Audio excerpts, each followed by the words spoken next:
Have you ever felt lost? Like you're in a place you don't recognize, going somewhere you didn't choose? Imagine an elevator. Not just any elevator, but one that seems to exist outside of time and space. The air is still. The light hums with a strange, quiet energy. This is the elevator of lost souls.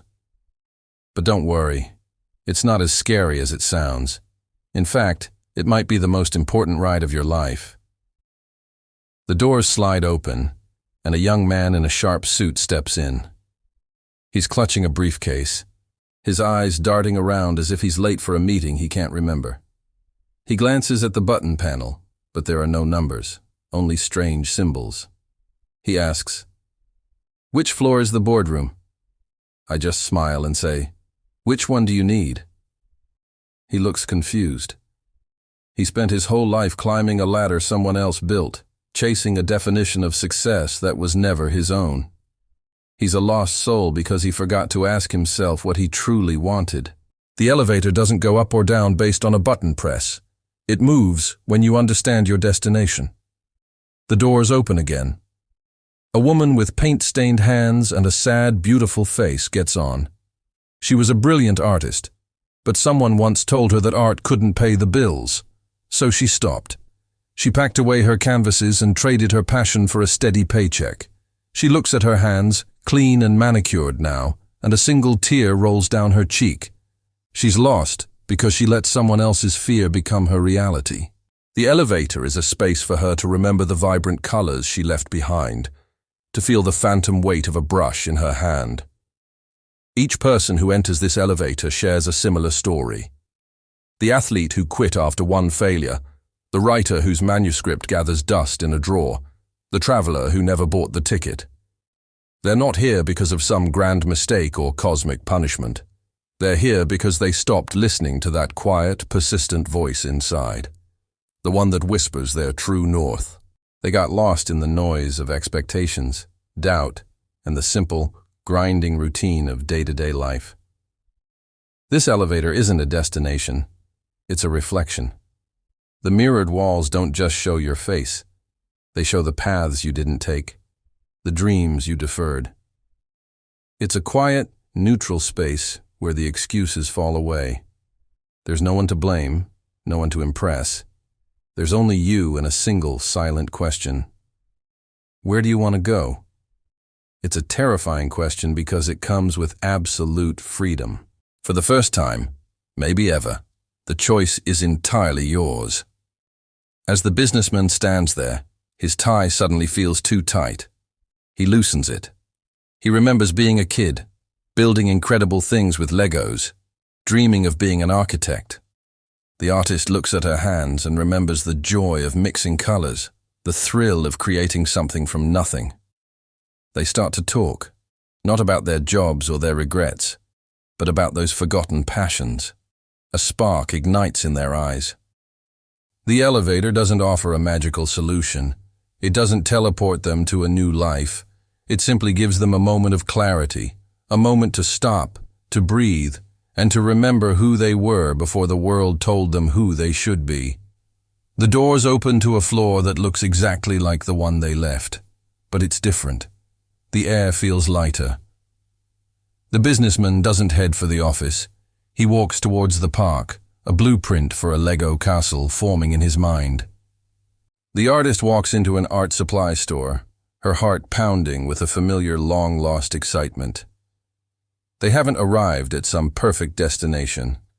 They've just chosen a new direction.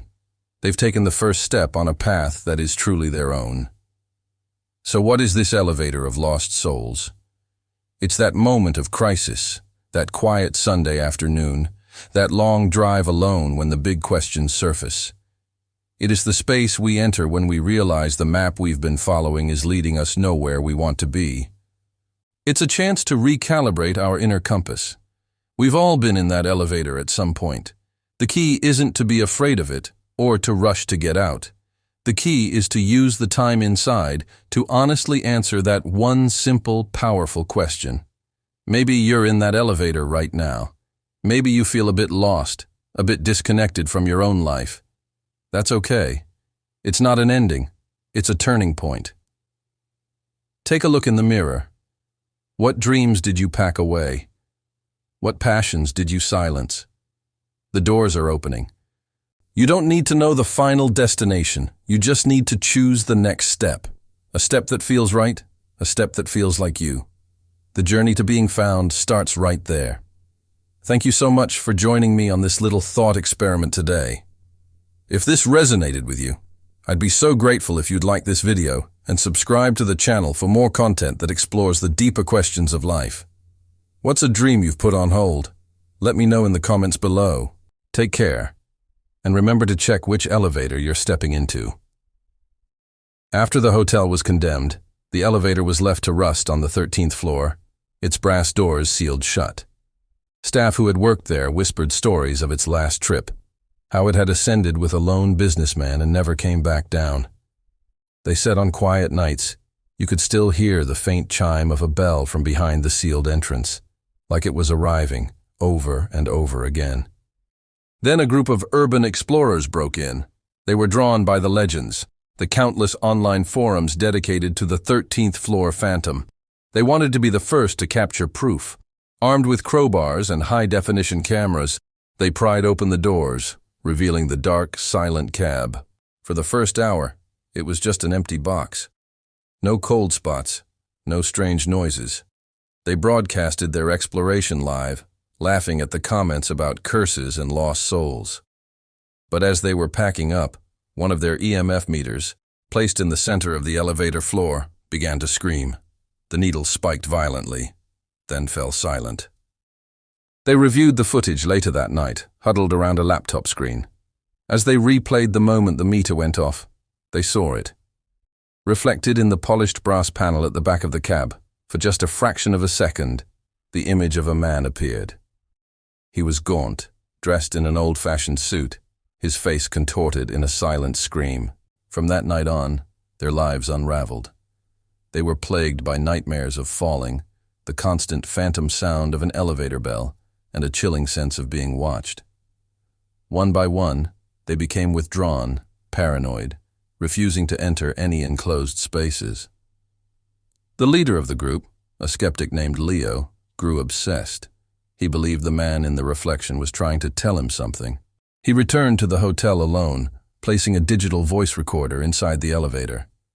He pressed the tarnished call button, a gesture of pure instinct, and asked, "What happened to you? What do you want?" When he retrieved the recorder and played it back, a distorted metallic voice echoed through the speaker, layered with static. "Going down, but obsession is a powerful force." Leo stepped inside. The air grew heavy, thick with the smell of ozone and something else, something like burnt wires and decay. He felt a lurch, even though the cables had been severed for decades. The doors slid shut behind him, plunging him into absolute darkness. The live stream he had started on his phone continued to broadcast, capturing only blackness and the sound of his ragged breathing. Then, a single sharp chime. His followers heard him whisper, "No, not this floor," before the feed cut to static. When the authorities finally broke through the hotel's barricades, they found the elevator cab empty, its doors wide open on the ground floor. Leo was gone, but etched into the brass panel, as if by a fingernail, were two words: "Join us." If you enjoy stories that crawl under your skin, subscribe to Story Glitch for more mysteries that defy explanation.